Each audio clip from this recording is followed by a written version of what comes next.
अस्सलाम वालेकुम, नमस्कार, सत श्री अकाल। स्वागत है आपका इरशाद में। इरशाद एक प्लेटफॉर्म है जहां हम बात करेंगे लिटरेचर की, कविताओं की, शायरियों की, फ़लसफ़े की, फ़िलासफ़ी की। तो आज हमारे साथ हमारे दो गेस्ट हैं। ज़हीन लखनवी भाई, ही इज़ अ फ़िलासफ़र, वो शायर भी हैं। और हमारे दूसरे गेस्ट हैं भूपेंद्र सिंह खेड़िया जी। इनको भी भाई बोल सकता हूँ, कोई मसला नहीं है। ये भी फ़िलासफ़र हैं, कवि हैं, शायर भी हैं।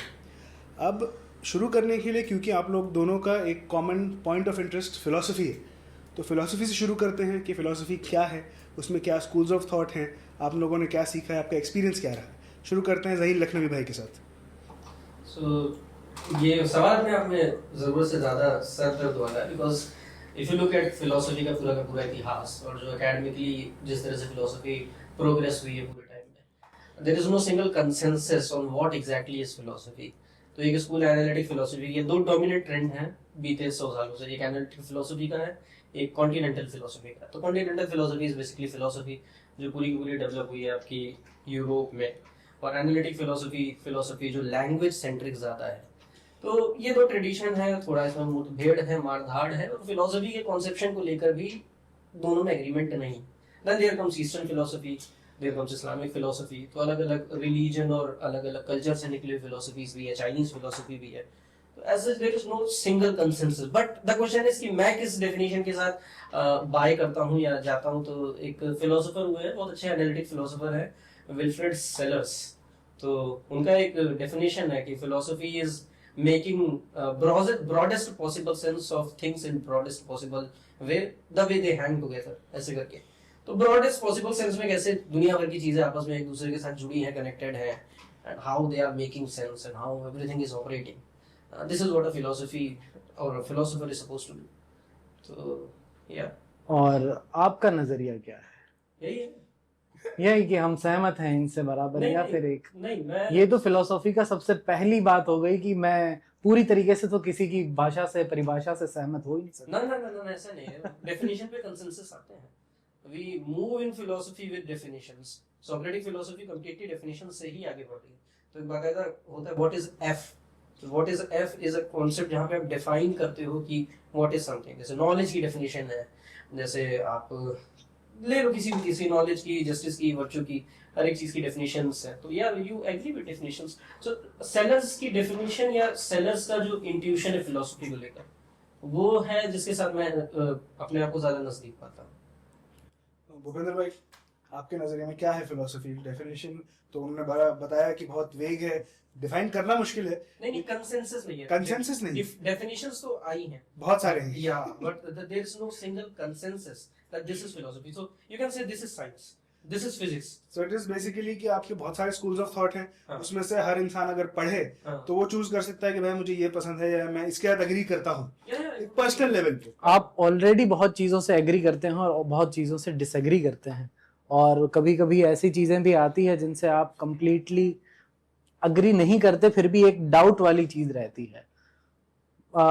ऐसे तो फिलोसॉफी बहुत बड़ा वर्ड हो जाता है भारत के अंदर, फिर भी इसे थोड़ा शब्दों में इजी ढालने की कोशिश की कि उसे नाम ही दे दिया दर्शन शास्त्र, है ना। तो वो दिखा रहे हैं कि आपको जो दिखता है, लेकिन ये बड़ी कॉम्प्लिकेटेड टर्म है कि आपको क्या दिखता है, किस चीज को आप आभास कर पा रहे हो, किस चीज में कितनी सत्यता आप देख पा रहे हो। Philosophy is not what you see but how you see. Yes, basically दर्शन दृश्य धातु से आता है, Yes. देखना। तो आज मैंने दो नए वर्ड सीखे। तो अब फिलोसफी की जैसे बात है, तो शायरी पे अगर हम आए तो हम देखते हैं कि जो अलग अलग शायर हैं, शायरी में भी बहुत फिलोसफी छुपी होती है। अब हर शायर फिलोसोफर नहीं होता, हर फिलोसोफर शायर नहीं होता, लेकिन कहीं ना कहीं जाके ये क्रॉस रोड मिलता है। जैसे जॉन एलिया का एक शेर है जो फिलोसफी के एतबार से मुझे बड़ा अच्छा लगता है। यहाँ तो जाजे भीयत भी है दौलत ही की परवरदा, ये लड़की फाका कश होती तो बदसूरत नजर आती। हाँ, तो बेसिकली इस शेर में भी अगर गौर से आप देखोगे तो एस्थेटिक्स की बात होती है। So your sense of aesthetic जो है वो शेप होता है आपकी कंडीशनिंग से, कंडीशनिंग में क्लास स्ट्रक्चर इन्वॉल्व हो जाता है। तो एक बहुत बेसिक सी चीज है कि if you are coming from जो है पुअर फैमिली या गरीब घर से आ रहे हो, तो तुम्हारा जो सेंस ऑफ एस्थेटिक है वो एक रिच आदमी के सेंस ऑफ एस्थेटिक से कम्प्लीटली डिफरेंट होगा। So this is what he is trying to capture और आदमी को खुद को पता भी चलता है। जैसे मैं जब गांव में रहता था तो मुझे लगता था कि ये जो गांव की सारी औरतें हैं या फिर लड़कियां हैं ये सबसे सुंदर हैं ही, ठीक है। लेकिन धीरे धीरे फिर आपको बरगलाया जाता है सिनेमा की तरफ से और आपको नजर आता है कि नहीं शायद ये वाले ज्यादा सुंदर हों। उसके बाद आप कुछ और देखना शुरू करते हो, फिर आपको और, तो ये जो पैमाने हैं सुंदरता के या आपके वेशभूषाओं के, ये भी किसी न किसी तरीके से मैनिपुलेट होते हैं। और कहीं ना कहीं दर्शन की एक होड़ ये भी है कि जो दर्शन जीत जाता है वो अपनी परिभाषाएं कायम कर देता है एक सेगमेंट के अंदर। तो अब इसमें जैसे कि मैंने जॉन का एग्जांपल दे दिया क्योंकि मुझे ये एक शेर बहुत पसंद है जॉन का। अभी आप लोगों से मैं जानना चाहूंगा अगर आपके कोई ऐसे कवि हैं जिनको आप जानते हैं या आप पढ़ते हैं, या अगर हमारे दर्शक चाहें तो वो पढ़ या सुन सकते हैं उन्हें, जिससे वो फिलोसफी भी सीखें, फलसफा भी सीखें और साथ में शायरी भी सीखें, कविता का भी उन्हें आनंद है। अगर आप बता सकें गोपी भाई। मतलब अगर हिंदी के अंदर मैं देखना चाहूँ तो रामधारी सिंह दिनकर बहुत ही बढ़िया हुए हैं। जैसे रश्मि रथी, और ये तो उन्होंने समाज की पीड़ाओं व्यथाओं पर लिखी है जो सबसे ज्यादा पॉपुलर है। और उसके बाद आती है कुरुक्षेत्र। कुरुक्षेत्र अपने आप में एक युद्ध दर्शन आप कह सकते हो, जो इस चीज को सामने रखता है कि युद्ध क्यों हो जाते हैं, क्यों आवश्यक हैं। क्योंकि एक नजर देखने से तो ये लगता है कि युद्ध कभी जरूरी मसला तो नहीं हो सकता, लेकिन क्यों वो जरूरी हो जाते हैं ये भी बहुत तरीके से, कि एक सिर्फ चीज नहीं होती जिसके कारण इतना बड़ा गुबार आपके अंदर बैठता है। धीरे धीरे छोटी छोटी छोटे छोटे पर्सनल इश्यू मिलके एक बड़ी बगावत का जन्म ले लेते हैं। तो कुरुक्षेत्र एक दर्शन काव्य है, लेकिन उससे भी बेहतर जिसे सबसे कम पढ़ा जाता है, रामधारी सिंह दिनकर का अगर सबसे बढ़िया दर्शन बेस काव्य है तो वो है उर्वशी। उर्वशी पे ये अटकलें मुक्तिबोध द्वारा भी लगाई गई हैं कि नया नया कवि है जो फिलोसोफर बना है। उसका एक कारण ये भी है कि उर्वशी के अंदर पहली बार स्त्री और पुरुष मिलन को बहुत करीब से एक्सप्लेन किया गया। तो कुछ चीजें थी जो हिंदी परिभाषा वाले लोगों में भी बहुत अच्छे से नहीं ली गई, और लेकिन अब उतना ही वो सामान्य हो चुकी है। तो रामधारी सिंह दिनकर है। और अगर मैं उर्दू के अंदर, जैसे मुझे फलसफी बहुत अच्छे लगते हैं, गालिब है ना, तो उनको तो आप और गालिब का वो टकराव आपको दिखता है। जैसे शुरुआत में जो पोइट्स पैदा हो रहे थे वो रिलीजियस पोइट्स थे, है ना, क्योंकि धर्म ही दर्शन देने का काम कर रहे थे शुरुआती दौर में। उसके बाद जो बहुत सारे फिलोसोफर्स निकले वो धर्म से करीब करीब बगावती है, क्योंकि एक एस्टेब्लिशमेंट पहले एग्जिस्ट कर रहा है, उससे बगावत उन्होंने शुरू की। तो ये जो सारे उसके बाद के कवि हैं, तो मुझे लगता है आज तक वो चीजें मैं भी कभी कभी लिखता हूं, लेकिन हम वो उस दर्जे पे अभी नहीं रख सकते। तो दिनकर और गालिब अगर मैं दो ऐसे लूं तो। अब ज़हीन भाई आप अगर बता सकें, आप रोशनी डाल सकें, जो भूपी भाई ने भी कहा इसी को एक्सटेंड कीजिए आगे।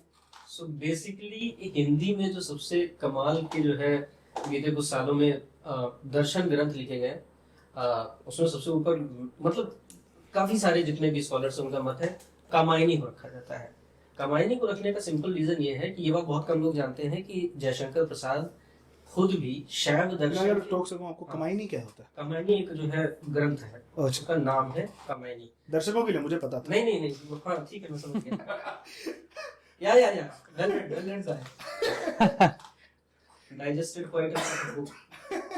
तो बेसिकली हम कहा थे, हाँ, जयशंकर प्रसाद के बारे में ये बात बहुत कम लोग जानते हैं कि उस वक्त भी जो भी शैव दर्शन के, he was hardly 37 when he died, पर जिस वक्त उन्होंने कामायनी रच दिया उस दौर में भी सोचो he was one of the finest scholars शैव दर्शन के।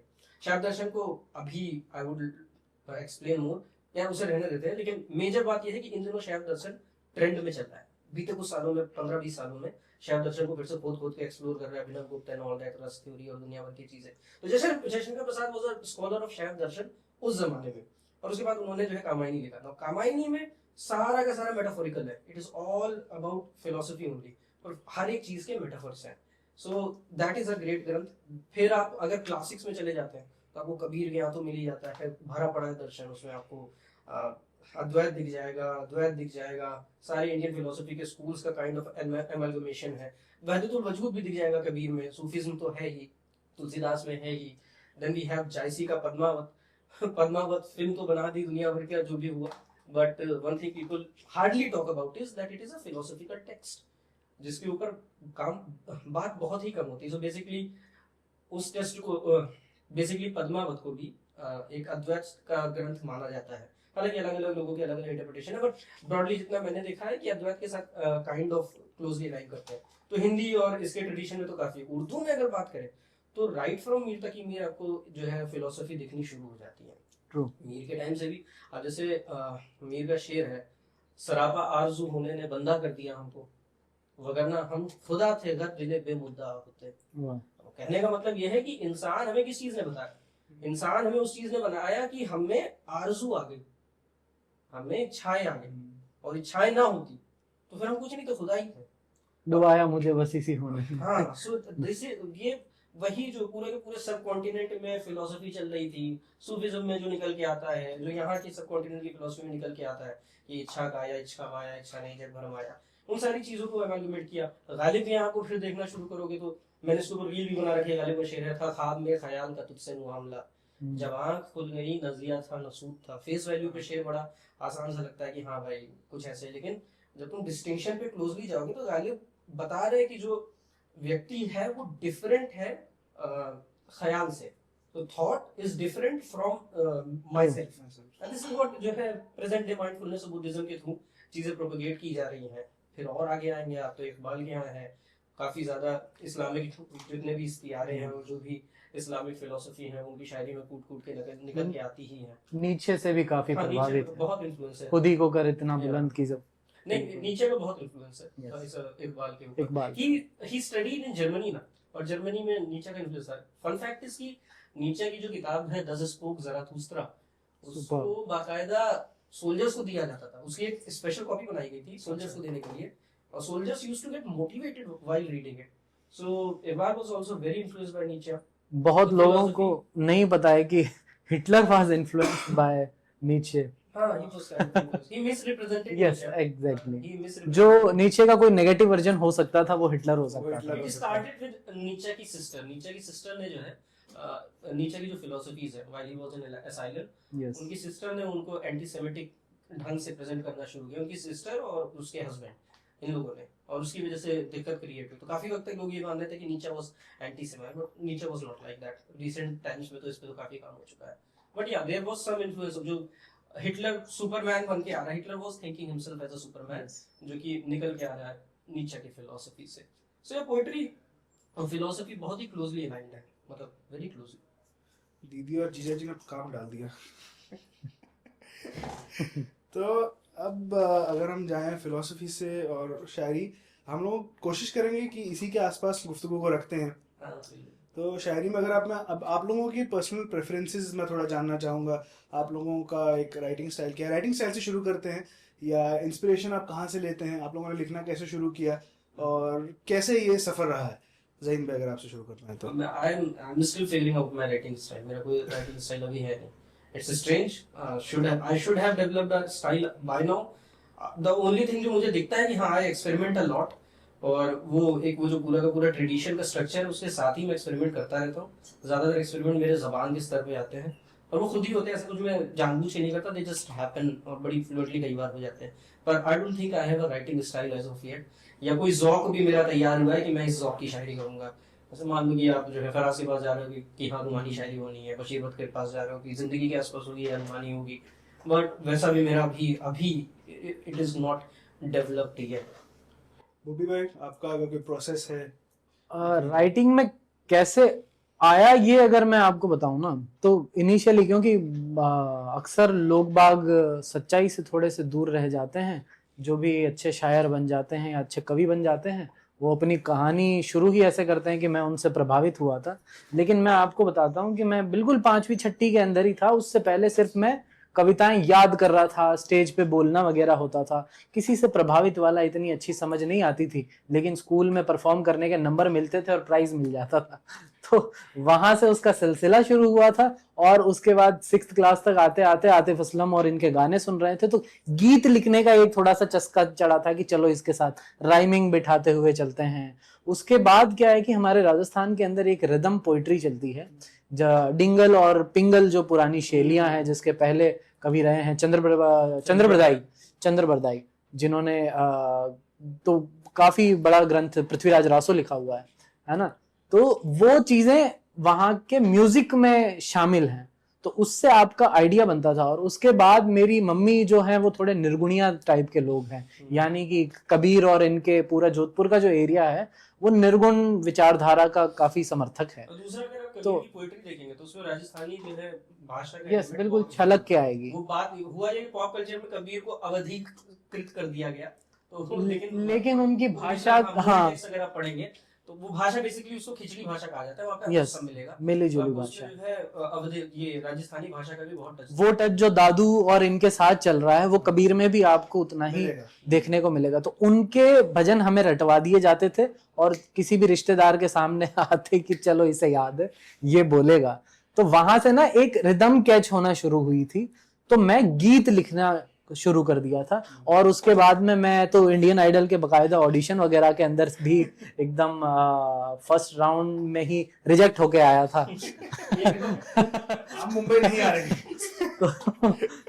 हाँ, मतलब वो राउंड होता है ना, तभी से भी बोल सकते थे। वो राउंड होता है ना, आग नहीं लगाई। नहीं वो रघुराम भी वो आगे वाला राउंड है, वो तो टीवी राउंड तक पहुंचे हैं। होता क्या है कि सबसे पहले राउंड में बड़े गिने चुने कहीं के भी कोई टीचर वगैरह बैठ जाते हैं, उन्हें आप अपनी राग में कुछ सुनाते हो, उसको वो रिजेक्ट करते हैं और वहां एक दो लोग जानबूझ के ऐसे ले लिए जाते हैं जो सिर्फ कुछ नहीं कर सके, मस्ती करते हो, है ना, जो अपने आप को जलील करवाने के लिए तैयार हो। तो उस राउंड में मैं रिजेक्ट हो गया था, लेकिन वहां मैंने अपना लिखा हुआ एक गीत सुनाया था। तो एक बंदे ने कहा यार आप लिखते लेकिन बहुत बढ़िया हो, हालांकि हाँ, तो उससे मैं बहुत मोटिवेट हुआ और मैं घर लौट गया। तो फिर जब मुझे लिखते लिखते खुद ये एहसास हुआ कि अब आप अच्छा लिख रहे हो, तो यहाँ पे आना हुआ और मैं टीवी राइटिंग और इनके अंदर मैं चला गया, स्क्रिप्ट और उसमें उसके साथ ये रिदम चलती आई। फिर आप साथ साथ में क्या करते हो कि आप किताबें पढ़ने का सिलसिला वहां शुरू होता है जब एक प्रॉपर इंटरेस्ट आपका डेवलप होता है, वरना आप कहानियों की तरफ जल्दी उतर आते हो, थोड़ी इजी लगती है पढ़ने की लैंग्वेज। तो वहां से वो रिदम और कविताएं मैंने पढ़नी शुरू की, जिसके बाद एक तो दिनकर मिले, मैथिली शरण गुप्त मिले, जयशंकर प्रसाद मिले, मुक्तिबोध मिले। तो यहाँ फिर एक चस्का जो था वो मेन बैठ गया। उसके बाद पंजाबी एक बड़े अच्छे पोइट थे शिव कुमार बटालवी, उससे मेरा गीतों का रुझान और कड़क हुआ। तो अगर मैं मोटा मोटी बताऊं तो गालिब मीर बहुत बाद में आते हैं, दिनकर भी बहुत बाद में आते हैं। बाद में ही हाँ, शुरुआत में तो आपको जो गुलजार के गीत है ना, जंगल जंगल बात चली है, पता चला है चड्डी बहन के फूल खिला है, ऐसा भी नहीं कि गुलजार के भी अच्छे वाले गीतों से आप मोटिवेट होकर शुरुआत में उतरे हो, तो पहले ये थी। तो ये भूपेंद्र भाई ने बहुत अच्छी बात की कि अगर मेरा अगला सवाल ये होने वाला था कि एक फॉर एग्जांपल जैसे समझिए कि उन्होंने कहा कि जब वो 5th स्टैंडर्ड में थे तब उन्होंने शुरू किया, उनको कहीं से सुना उन्होंने, उनको एक प्रेरणा मिल गई, उन्होंने वहां से शुरू किया, चड्डी चड्डी पहन के फूल खिलाया। ठीक है, यहाँ पे भी एक फूल खिल गया, लेकिन होपफुली पैंट पहन के।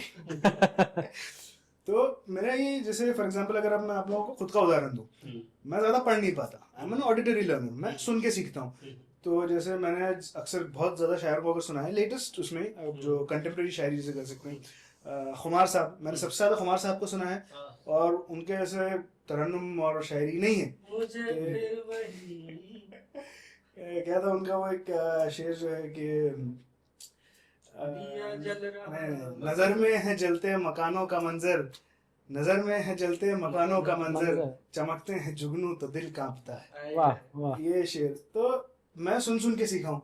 आप गाने भी सुनते हैं, आप शायरी सुनते हैं, तो बिगिनर्स के लिए आप लोगों का क्या एडवाइस रहेगा कि कैसे वो इस लाइन में घुसें, या अगर उनको थोड़ा सा इंटरेस्ट लग रहा है तो what should be the steps that they should take? खूबी भाई से शुरू करें। यार मुझे ऐसा लगता है कि अगर आप इस स्टेज तक पहुंच चुके हो जहां आपका इंटरेस्ट डेवलप हो चुका है और आप खुद ढूंढ रहे हो कि अब मुझे अपनी शैली या फिर अपनी कविताएं बेहतर कैसे करनी है, तो अगर गजलों की तरफ आ रहे हो तो बहुत लोग बोलते हैं कि एक किताब है गजल की बाबत, उसके अलावा आपके पास एक जिंदा इंसान यहाँ बैठा हुआ है जो आपको बहर और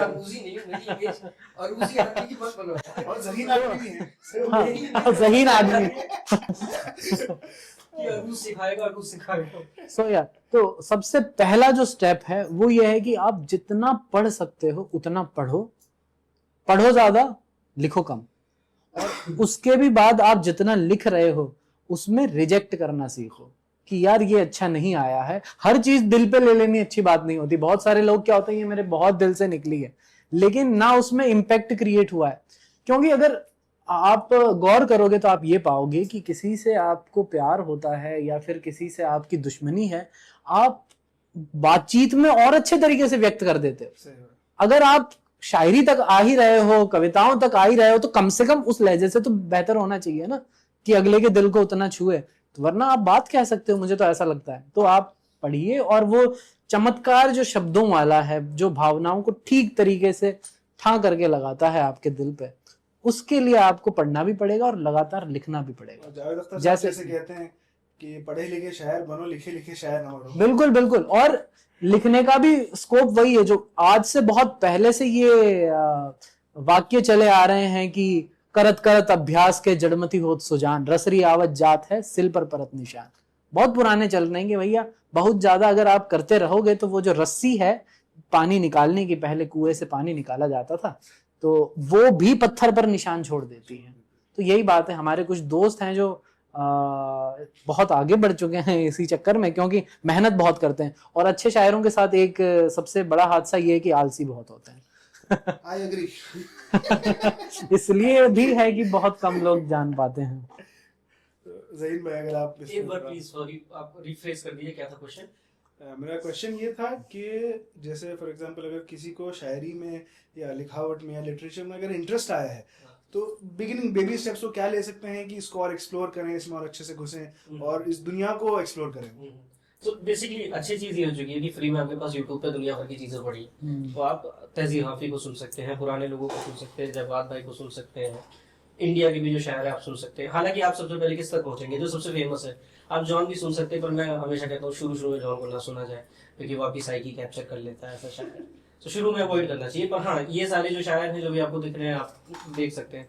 फिर आप पढ़ना शुरू कर सकते हैं उनसे जो कंटेम्प्रेरी पोएट्स हैं, कंटेम्प्रेरी जिनकी जबान आपको समझ में, जैसे लखनऊ के सॉरी यहीं दिल्ली मुंबई में ही हम अभी है, लखनऊ दिल्ली सो मुंबई में ही एक अच्छे शायर है स्वप्निल तिवारी, बहुत अच्छे शायर हैं। उनके पास जबान भी आसान है, मेटाफर्स भी नई लहजे की शायरी है। उनका काम देख सकते हैं, लोगों को पता नहीं है इतना उनके बारे में, बहुत अच्छे शायर है। फिर राजेश रेड्डी साहब हैं, बहुत अच्छे शायर है, जबान आसान है, बातें आसान है, लहजा आसान है, लेकिन इफेक्टिव है, इम्पैक्टफुल, उनको पढ़ सकते हैं। राहत साहब को पढ़ सकते हैं, बहुत अच्छे शायर हैं। जावेद साहब भी इनफैक्ट जो है कई जगह पे बहुत हैरान करते हैं अपनी शायरी में। तो बात वही कि आपको शुरू वहां से करना है जहाँ से आपको समझ में आए, जहाँ से आप उसे एंजॉय कर सको धीरे धीरे। पहले दिन आप 4 बोतल दारू नहीं पी जाते हो, धीरे धीरे आदत पड़ती है। हाँ, बियर से शुरू करते हैं, तो काइंड ऑफ वैसा ही है कि धीरे धीरे आप जो है सिर्फ पे रुक गए। वही आप शुरू वहां से करें जहाँ से जो है समझ में। उसके बाद आप यू विल डेवलप कि आपको किस तरह की शायरी पसंद आ रही है, कहाँ पे आपको आ रहा है। तो वही बात है जो भाई ने कहा कि पढ़ना उसमें एक बहुत सिग्निफिकेंट रोल प्ले करता है। जो रेलेवेंट है सिग्निफिकेंट शायर हुए हैं, बहुत ज्यादा नहीं है। मतलब बहुत जितना भी लंबा इतिहास है उसमें भी अगर देखो तो हार्डली 70-80 शायर हैं। तो अगर आप पढ़ने बैठोगे भी तो 1.5-2 साल में आप 70-80 शायरों को बहुत प्यार से पढ़ सकते हो। जरूरी नहीं है वो सारे के सारे समझ में आए। मीर का पूरा काम तुम नहीं पढ़ सकते, पर मीर की 50 गजलें पढ़ सकते हो। गालिब का पूरा काम नहीं पढ़ सकते, गालिब की 30-40 गजलें पढ़ सकते हो। तो एक स्किम थ्रू आप कर सकते हो उस पूरी की पूरी लिस्ट से शायरों की जो रेलेवेंट शायर है। अब तरीका क्या है लिस्ट कैसे पाए? कोई भी एंथोलॉजी उठा लो, कोई भी सिंपल सी एंथोलॉजी उठा लो जो अच्छी जगह से छपी हो, साहित्य अकादमी से छपी हो, या फिर रेखा से भी एक आई है, वो उठा लीजिए। आपको उसमें इंडेक्स में शायरों की लिस्ट मिल जाएगी और आप फिर वहां से स्किम थ्रू कर सकते हैं हर एक शायर को कि इसका टेस्ट क्या है, किस तरह की शायरी कर रहा है, क्या कर रहा है। तो प्रोसेस ये, यू स्टार्ट विद समवेयर जो कि इजीली अवेलेबल है, और उसके बाद लाइक एन एक्सप्लोरर आपको धीरे धीरे आगे लगातार बढ़ते जाना है। यहाँ मैं ऐड करूंगा, आप वहां से भी शुरू कर सकते हो जो आपको बहुत इंटरेस्टिंग लगे, लेकिन वक्त के साथ आप क्वालिटी बढ़ाते रहें। हाँ, ये चीज मैं सबसे कहता हूँ। मैंने 10वीं में चेतन भगत पूरा चाट डाला था। उस वक्त Chetan Bhagat he is not a bad writer, मैं ये बात कहूंगा। चेतन भगत को जितनी घाटियां पड़ती उतना खराब राइटर वो है नहीं। सो मैंने 10वीं फिल्मों ने बदनाम कर दिया। अब जो भी फिल्मों ने, पॉलिटिकल स्टैंड्स ने, and he wants to be an intellectual, I don't know why he could just remain shut up and be a writer. But he I don't know why he wants to intellectualize all that stuff. So let's leave that. But he's a good writer.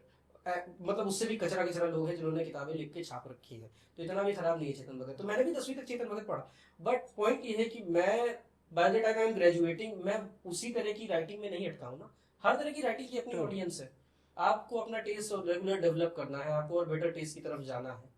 So that is standard ऊपर लेके जाते हैं। वही तरीका जो cinema का है। आप सिनेमा में सबसे पहले क्या करते हो, जो चीज इंटरेस्टिंग दिखती है, शायद आपकी शुरुआत करण अर्जुन से हो सकती है। मेरी तेरे नाम तेरे नाम मुझे तो दोनों अच्छी है ना। लगती है। हो सकता है कि आपने भी वैसे बाल रखे हों। मैं उस टाइम पे पैदा ही नहीं हुआ था। क्या बात कर रहे हो, 2001 तो कि नहीं हो? हाँ 2001 आखिर का हूँ, दिसंबर। अच्छा ठीक है, बट ठीक है। हाँ, सो वही है कि यू स्टार्ट फ्रॉम समवेयर। वही अब वही है ना कि जितना भी आर्ट, जैसे हम तो आर्ट सिनेमा वगैरह जो भी आजकल तो हर कोई सिनेफाइल है। ऐसे मैं फेंक दूं हवा में पत्थर किसी के सर पे लगेगा वो सिनेफाइल निकल आएगा। तो ये लोग कब सिनेफाइल बनते हैं? ये अपनी 17-18 की उम्र जब क्रॉस कर देते हैं तब ये असल सिनेमा एक्सप्लोर करने जाते हैं, जो भी उन्होंने पहले देख रखा है बॉलीवुड या साल बहुम जो कुछ भी, उससे हट के। तो या that is the part of the journey, you explore better stuff. लेकिन इसमें जैसे मैं सिनेफाइल तो नहीं बोलूंगा खुद को, क्योंकि आपने बड़ा जलील कर दिया। ठीक है, लेकिन मुझे पसंद है मूवीज, सीरीज वगैरह देखना। हाँ वो तो भाई बड़ा मेहनत का काम है समय फिल्म नहीं देखना भाई। हाँ मेरे बस की नहीं है कि मैं गोदार के सिनेमा इस समय बैठ के देखूं। मैं तो आलस में देखता हूँ। अगर तुम्हारा अटेंशन स्पैन ठीक रहा है गोदार या किसी सिनेमा, तो भाई बड़ी बात है। मेरा क्वेश्चन इस पे आ जाता है, जैसे आप लोगों ने कहा कि बेहतर सिनेमा की तरफ जाना। अब एज वी ऑल नो, बहुत कॉमन सेइंग है कि आर्ट इज सब्जेक्टिव। मैं अभी किसी का एक इंटरव्यू देख रहा था, मुझे याद नहीं है, वो कहते हैं कि जैसे फॉर एग्जांपल एक लेमैन है, ठीक है, वो सुबह को 9 बजे गया है ऑफिस, 6 बजे वापस आया है, मर्द हो औरत हो जो भी, काम करके घर पे आया है। अब उसको खुद अकेले जाना है, गर्लफ्रेंड के साथ जाना है, बॉयफ्रेंड के साथ जाना है, बीवी बच्चों के साथ जाना है।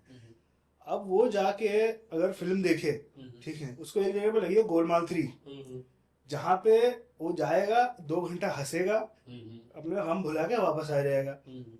दूसरी जगह लगी है स्टेटर आइलैंड, ठीक है, वहां जाएगा, उसका दिमाग खराब होएगा, वो घर पे आ जाएगा।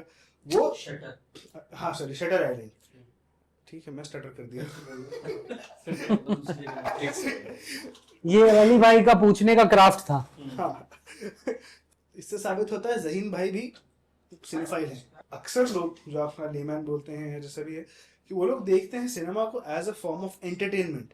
वो लोग कोई इंटेलेक्चुअल स्टिमुलेशन के लिए उसको नहीं देख रहे हैं कि भाई ये तो बड़ा मजा आया, क्या इंटरस्टेलर में इसने घुमा दिया, सपने कर दिए, ये कर दिए, वो कर दिए। उसने जाके बोला भाई इसको पीट रहा था, मुझे देख के बड़ा मजा आया, ठीक है, मुझे भी मेरा बॉस पीटता ही है। सो इसके बारे में आपका क्या ख्याल है? क्योंकि हर किसी को इंटेलेक्चुअलाइज नहीं करना होता है। हाँ, इट्स फाइन, लेकिन बात ये है ना कि if you look at it closely, that layman is not identifying as an artist. वो अपने आप को नहीं कह रहा है कि मैं आर्ट कॉनेजर हूँ, वो अपने आप को सिनेफाइल नहीं कह रहा है, वो अपने आप को उस तरह से लेबल नहीं कर रहा है। He is just going through his life and he is enjoying जो चीजें। May be it is not the case कि उसके लिए प्राइमरी आर्ट फॉर्म हो जिससे उसे जो है आर्टिस्टिक कैथार्सिस मिलता हो। सिनेमा हो सकता है कोई और ऐसी आर्ट फॉर्म हो जहाँ से उसे आर्टिस्टिक कैथार्सिस मिलता हो। यहाँ मैं वली भाई के पॉइंट से बड़ा एग्री करूंगा इस जगह पे, क्योंकि ये बात है कि आर्ट बहुत सब्जेक्टिव भी हो सकता है एट द सेम टाइम पे। क्योंकि हो सकता है कि आपकी कविता तो बहुत अच्छी है, लेकिन एक आम आदमी के लिए वो बहुत बोरियत वाला विषय हो सकता है और उसे समझ ही ना आए और वो कहे कि यार ये क्या है। तो देखने वाले की आंख, जैसे दर्शन शास्त्र तो सबसे पहले ही कहता है कि जिसे जो दिखा, अब अगर उसे दिख गया कि आप बड़े बोरियत किस्म के व्यक्ति हो, तो हो सकता है उसके लिए आपकी चीज अच्छी नहीं है। लेकिन ये स्टेटमेंट उस व्यक्ति के लिए या उस व्यक्ति के लिए जो आपका दृष्टिकोण है वो बाकी सबके लिए भी वैसा ही हो, ये जरूरी नहीं है। और होता क्या है कि उस चीज को हम ऐसे देख सकते हैं, जैसे जैसे एक आदमी ग्रो करता है वो खुद अपने अंदर ये पाता है कि उसकी खुद की परिभाषाएं बदलती जा रही है।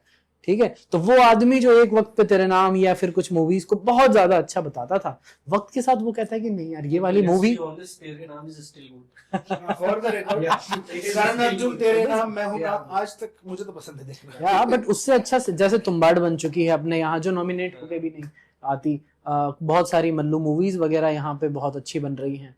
तो जब आदमी अच्छे सिनेमा की तरफ या फिर ऐसी मूवीज की तरफ बढ़ता है, वो खुद डिस्कार्ड करने लगता है। यहाँ एक पुल या सबसे पहले आपको ये बात पता चलती है कि कुछ तो था जो उनमें कम था, इनमें बेहतर है। ये सेम चीज आदमी के साथ पोइट्री में भी होती है कि शुरुआत तो वो बड़े हल्के लोगों से कर लेता है, लेकिन धीरे धीरे बताने लगता है कि यार ये क्या ही बात कह दी है। तो मुझे लगता है कि आप ऑटोमेटिक वक्त आपको ये बताता है कौन उसके साथ कितना लंबा सस्टेन कर पाता है। तो आप आज नहीं कह सकते कि ये सबसे मतलब आप यही कह रहे हैं कि it depends from person to person True. From time to time. Yes yes जैसे आज अगर मेरे को मेरा मूड अच्छा है, मैं हैप्पी गाने सुनूंगा। अगर मेरा कल मूड खराब है, मैं सैड गाने सुनूंगा, और उस टाइम पे लिरिक्स भी समझ में आएंगे। यस यस यस, दुखी आदमी के लिए सारी खुशियां इररिलेवेंट हो सकती है। बिल्कुल। बेसिकली मिसरा है ना, इसका मुझे भी याद नहीं आ रहा, शौके दीदार अगर है तो नजर पैदा कर। वही। तो अगर तुम्हें भाई जो है जिसे कहा है, जिसे एक्सेप्ट किया, कंसेंसस बना कि this is a good piece of art और लिटरेचर, तो तुम्हें भाई पहले तो अपनी नजर पैदा करनी पड़ेगी। यस। वो अगर पोइट्री की बात करें तो तुम्हें पता होना चाहिए कि क्या चीज है वो इस शेर को अच्छा बना रही है, या इवन कोई सिंगल मिसरा भी है, क्या चीज है जो उस एक सिंगल मिसरे को खूबसूरत बना रही है। क्योंकि शायर के पास the only skill he has is to optimise the words he have, उसको जिस तरह से रखे कि उससे मैक्सिमम जो है दृष्टिकोण से चीजें भी निकल सके, और जो भी रखे एकदम परफेक्शन के साथ रखे। और बहुत लोग समझते हैं कि सिर्फ गहराई ही रज के डाल दो तो एक अच्छी कविता है, शायरी हो जाती। कभी इमोशन भी, सादगी में भी और हाँ, होती है। कहने का तरीका भी ना बहुत मायने रखता है। जैसे साहिर लुधियानवी का एक है, बड़ा सिंपल सा है कि तुम में हिम्मत हो तो दुनिया से बगावत कर दो, वरना माँ बाप कहे जहां शादी कर दो। तो ये बस कहने का तरीका है। नहीं, उसमें कैफियत का मामला आ जाता है कि जो है कैफियत कितनी ज्यादा है। यस। तो जरूरी नहीं है कि यू हैव टू इंटेलेक्चुअलाइज या फिलोसफी उसमें बहुत ज्यादा आपको डालनी है, जो भी आप लिख रहे हो या क्रिएट कर रहे हो। इस मामले में आई थिंक कि इफ यू आर, तुम्हारी कैफियत इतनी है कि तुम जिंदगी को कैप्चर अगर कर पा रहे हो, अब वो किसी भी तरह से कर रहे हो, it's more than sufficient. You don't have to over intellectualise it. जैसे अभी फहमी बदायूनी जी जो थे, क्या प्यारा लहजा था उनका, और बड़े सिंपल सादे शब्दों के अंदर बातें कहते थे। तो उन्हें आप ये नहीं कह सकते कि बहुत गहराई लाने की ही जरूरत है। फिर अदम गोंडवी हुए, उनका पूरा का पूरा जितना भी साहित्य है वो सारा एक आम आदमी का है जो बड़ा परेशान है। तो मुक्तिकामी चेतना, अभ्यर्थना इतिहास की, ये समझदारों की दुनिया है विरोधाभास की। एक सेकंड में आप जिसे समझदार कह रहे थे उन्होंने ठुकरा दिया, क्योंकि एक आम आदमी के लिए वो सारी चीजें बचकानी हो गई। पहले रोटी की तो व्यवस्था हो जाए। अब चलते हैं हमारे अगले सवाल की तरफ, कि जैसे हम लोगों ने भी बात की कि एक पर्सपेक्टिव जो होता है शायरी या किसी भी आर्ट फॉर्म का, लेमैन का और आर्टिस्ट का बड़ा अलग होता है। ठीक है, अभी जैसे आप देखेंगे फॉर एग्जांपल फिल्में हो गई, गाने हो गए, ये सब चीज़ें जो हैं, डांस हो गया, ये सारे जो आर्ट फॉर्म्स हैं, इनका और इनके जो वेरिएंट्स हैं, उनका और जो ऑडियंस है उसका एक गैप नहीं है। आप अगर डांस में देखना चाहेंगे तो आपके पास एक मार्केट है या एक ऑडियंस है जो आपको देखना चाहेगी, गाने में, गीत में सुनना चाहेगी, फिल्मों में देखना चाहेगी। लेकिन शायरी और कविताओं में अगर हम आज देखें, और खुसूसन जो हमारा अर्बन क्राउड है, जो मेट्रोपॉलिटन सिटीज़ हैं आपके, बॉम्बे हो गया, दिल्ली हो गया, कोलकाता को मानता नहीं फिर भी ठीक है, कोलकाता हो गया, बैंगलोर हो गया, ये सारी चीज़ें मैं मानता हूँ। सो नहीं, लिटरेचर के हिसाब से ठीक है, मैं अर्बन सिटी नहीं मानता।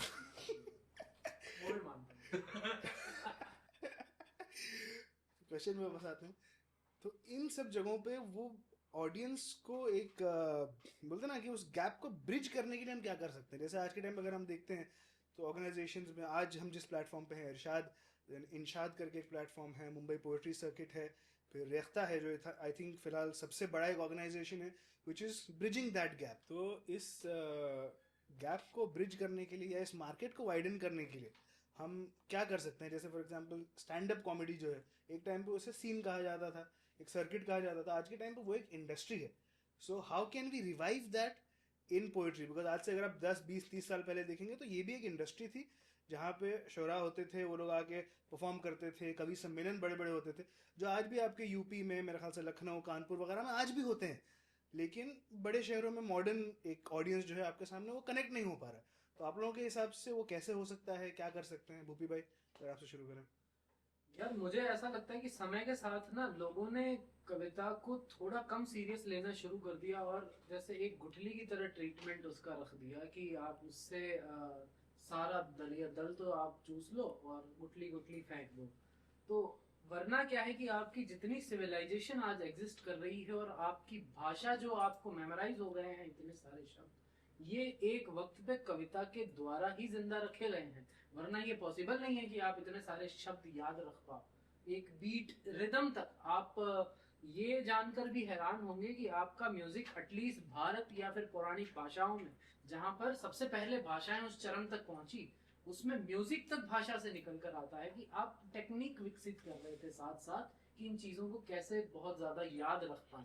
तो आपके सारे शब्द, आपके म्यूजिक और ये सारी चीजें, आपकी सिविलाइजेशन, इवन जब इस चीज का हास होने लगा तब भारत पर भी बाहरी आक्रमण ज्यादा हुए और वो लोग उस वक्त के अंदर ज्यादा जीते, सिकंदर जैसे लोग, या जो कुछ भाषाई सलाहकार रखा करते थे, कुछ रिसर्चर्स रखा करते थे। तो ऐसा नहीं है कि सिर्फ कवि अकेले लिटरेचर के अंदर कंट्रीब्यूट करते हैं, सारे जितने भी रिसर्चर्स हो गए, और शुरुआती तो आप भाषा या फिर कुछ भी सीखने आप भेज रहे हो, उसके बाद अभी वो तो एक रवायत उस टाइम ये भी साथ में चलती थी, जैसे भारत के अंदर भिक्षु हुआ करते थे या मॉन्क हुआ करते थे, तो वो रिसर्च किया करते थे बैठ के, या फिर भाषा में कुछ लिखने की कोशिश कर रहे हैं, कुछ जड़ी बूटियों के पीछे लगे हुए हैं, और कुछ जैसे वेद बने हुए हैं, कुछ पंडित बने हुए हैं, कुछ भाषा पे काम कर रहे हैं। उनका जितना खर्चा होता था वो जनता से निकलता था, वो वहां जाते थे, उन्हें खाना दिया जाता था, तो जो बेसिक मसला था वो उनका अच्छे तरीके से हल हो जाता था। आज के टाइम में भी कविता उतनी ही जरूरी है, उतनी ही जरूरी है, लेकिन हो क्या गया है कि अब एक आदमी सिर्फ कवि नहीं बन सकता, सिर्फ रिसर्चर बन के नहीं रह सकता, उसको साथ में एक जॉब चाहिए कि जो उसको फाइनेंशियल सिक्योरिटी प्रदान करे। तो अब यहाँ पे इंडस्ट्री बनना बहुत जरूरी हो जाता है, जैसा आप कह रहे थे। वरना तो मुझे लगता है कि एक इंडस्ट्री थी ही, लेकिन अब बननी बहुत जरूरी है। इसके लिए फिर ये तरीका है कि आप मासेस में उतरो, और आजकल जैसे क्रिएटिव राइटिंग होने लगी है, एड्स वगैरह के लिए यूज तो हो ही रहा है ना, बस आप उसे मान नहीं रहे हो बहुत सारे लोग, लेकिन वो कविता ही है। हालांकि कहीं कहीं बहुत बेकार कविताएं भी है, जैसे एड में आप सुनते हैं गुनगुनाते दांत, किसी के गुनगुनाते दांत या घर धड़कने दो, टीवी अगर आप थिएटर के अंदर जाओगे तो ये मिलेगा। लेकिन ये है आपके दिमाग को कैप्चर करने के लिए, और यही आप संदेश भिजवाते हो। और बहुत सारे लोग एंटरटेनमेंट की कविताओं को कविता नहीं मानते, मुझे हालांकि इस चीज से भी आपत्ति है। अगर मास में बहुत अच्छे से पहुंचना है तो दो ही तरीके हो सकते हैं, इधर एंटरटेनमेंट हो सकता है या उनकी भावनाओं को कैप्चर करना हो सकता है। ये बहुत अच्छा पॉइंट है, क्योंकि जैसे फॉर एग्जांपल फिल्मों में होता है कि लोग बोलते हैं कि यार ये तो सिर्फ कमर्शियल फिल्में बना रहे हैं, कमर्शियल फिल्में बना रहे हैं, कमर्शियल फिल्में बना रहे हैं। अब कोई डायरेक्टर है, मैं उनका एक इंटरव्यू देख रहा था, वो बोलते हैं कि कमर्शियल फिल्में भी बनानी ज़रूरी है, क्योंकि जो आपको अपने ड्रीम प्रोजेक्ट बना रहे हैं, जो इंटेलेक्चुअल फिल्में बनानी है, जिसको लोग कहेंगे अरे भाई तो फ्रेंच सिनेमा है 30 खान का रेफरेंस था ये तो उसके लिए भी तो आपको पैसा चाहिए बनाने के लिए। वो पैसा कहाँ से आएगा? वो कमर्शियल फिल्मों से आएगा। तो एक कमर्शलाइजेशन एक हद तक ज़रूरी भी है। जैसे एक फिल्म है, उसका डायलॉग है कि maths, engineering, science, these are all noble professions, but art, music, poetry, these are what make life worth living. So इसीलिए अभी अगर आपकी तरफ हम आए, ज़हीन भाई, आप क्या बोलना चाहेंगे इस पे? पहली चीज तो वो जो आपने बात की थी कि जो है गैप नहीं है ऑडियंस का, आपने अलग अलग आर्ट फॉर्म का नाम लिया, आई थिंक है। तो if you look eight Hindustani classical music, Delhi में लगभग फ्री में जितने भी शोज होते हैं, पर हिंदुस्तानी क्लासिकल म्यूजिक की ऑडियंस मेजरली वही है जो हिंदुस्तानी क्लासिकल म्यूजिक बच्चे सीख रहे हैं, या जिनके घर में कुछ रहा हो या पुराना चल रहा हो। जो नया जेंजी का पूरा कल्चर है वो नहीं है। मतलब लेट्स टेक कोई भी नया रैपर उठा हो हसल से और उसने कोई शो अपना डाला, जितनी उसके पास ऑडियंस आएगी, हिंदुस्तानी क्लासिकल म्यूजिशियन के पास उतनी ऑडियंस नहीं आएगी, जबकि उस आदमी ने उससे ज्यादा लंबी साधना कर रखी है। तो जो ब्रिज है traditional forms of what would I से आर्ट फॉर्म्स का, जिनमें ट्रेडिशन हैवी ड्रिवन है, वहां पे ये थोड़ा सा तो दिक्कत आ रही है अभी तो कुछ टाइम से। और मैं इस बारे में, मेरे व्यूज वेराई करते रहते, बट इन दिनों मैं सोच रहा हूँ, and I think the primary reason is की, so I will tell you as a जो है पोएट, एज अ शायर, हम लोग एक चीज करते हैं कि हम लोग इस बारे में बिल्कुल नहीं सोचते हैं कि जो रीडर है या जो मेरे शेर सुनना चाहता है, ठीक है, या जो शेर सुनने वाला है, वो किस तरह से सुनेगा, कैसे परसीव करेगा। तो यहाँ पे हम लोग एक जो है गड़बड़ी कर देते हैं, और इस चीज में मैंने देखा है वेस्टर्नर्स थोड़ा सा हमसे बेटर है। सो अंग्रेजी में अभी भी, भले ही अंग्रेजी में कविता का भी बंटाधार हो रखा है, कोई कविता पढ़ने वाला नहीं है, कोई सुनने वाला नहीं है, वही है पढ़ रहे हैं जो लिखते हैं, बट स्टिल वहां पे एक चीज हमेशा बताई जाती है कि keep the reader in your mind. तुम अगर छाप भी रहे हो तो keep the reader in your mind. हम लोगों के यहाँ क्या है कि we know what is good poetry, we know what is great poetry, हमें उसकी अंडरस्टैंडिंग है। पर गुड पोइट्री और ग्रेट पोइट्री जो है वो चंद पोएट्स या तो समझ पाएंगे, या जो है चंद जो लिटरेचर को बहुत अच्छे से कंज्यूम किए बैठे हैं उन तक पहुंच पाएगा, कॉमन आदमी तक नहीं पहुंच पाएगा। मुझे ऐसा लगता है कि जो है ये जो ग्रेटनेस है उसके चक्कर में हुआ ये कि बीते कुछ सालों में हम कलेक्टिवली ये चीज़ ऐसे निकल के आई है। एक टाइम पे तो इतनी ज़्यादा मीडियोक्रिटी हो गई कि उसका भी असर हुआ होगा कि कलेक्टिवली सबने सोचा कि now what we want to do is we just want to do what is good, what is actually good, and we are not focusing enough कि लेट्स से एक रिक्शा वाला है, या लेट्स से मेरे जो है मेरे कोई चाचा हैं जो सरकारी जो है स्कूल में नौकरी करते हैं लेकिन शेर शायरी समझते हैं, बहुत ज़्यादा उनका जो है ज़ौक नहीं है, बहुत अच्छे से समझ नहीं है, पर बेसिक चीज़ें वो समझ जाते हैं, एंजॉय करते हैं, लेट्स से कुमार विश्वास को एंजॉय करते हैं या किसी को एंजॉय करते हैं। तो मैं उनको अपने माइंड में रख के कभी नहीं लिखूंगा। तो हुआ ये कि जो एक्सेप्टेंस है जो मुझे एक अच्छे शायर के रूप में मिलेगी, वो ऑफ कोर्स मेरे जो पीयर अच्छे शायर हैं, मुझसे जो सीनियर अच्छे शायर हैं या आर्टिस्ट हैं उनसे मिलेगी, और तभी मैं ट्रू सेंस में वैलिडेटेड फील करूंगा। लेकिन उस पूरे प्रोसेस में मुझे इस चीज़ का भी ध्यान रखना कि मुझे ऐसा काम भी करना है, मे बी क्योंकि मैं थोड़ा सा जो है सोशल मीडिया पे वायरल हो गया हूँ, इसलिए मुझे ऐसा लगता है कि इस डोमेन में सोचना चाहिए उतना सहल और आसान काम भी हो जो एक कॉमन आदमी तक आसानी से पहुंच सके।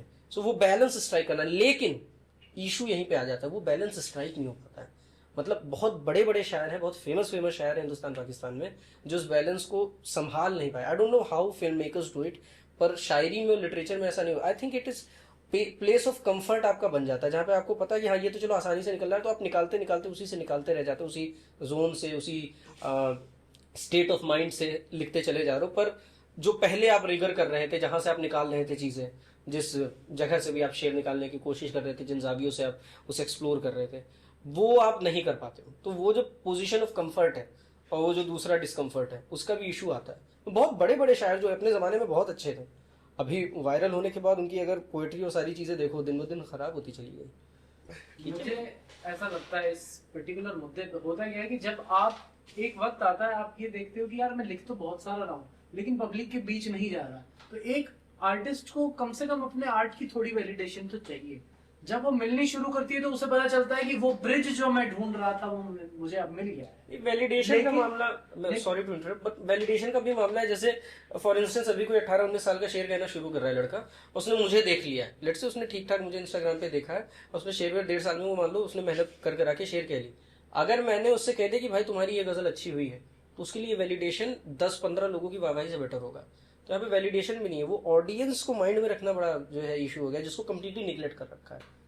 मतलब ये चीज मुझे हिंदी लिटरेचर के साथ भी दिखती है और ये चीज इधर की लिटरेचर मैं फिर भी यहाँ मान के चलता हूँ कि वो पॉपुलैरिटी इंडेक्स 1 है, क्योंकि अगर इस दुनिया में अच्छे लिखने वालों की बिल्कुल कमी नहीं है। एक नॉर्मल वेबसाइट है पोशंपा जो अभी तो इनएक्टिव हो गई है, 1.5 साल पहले उस पर अगर आप देखोगे इतनी बेहतरीन कविताएं हैं कि आप कहोगे ये लोग आ कहाँ से रहे थे।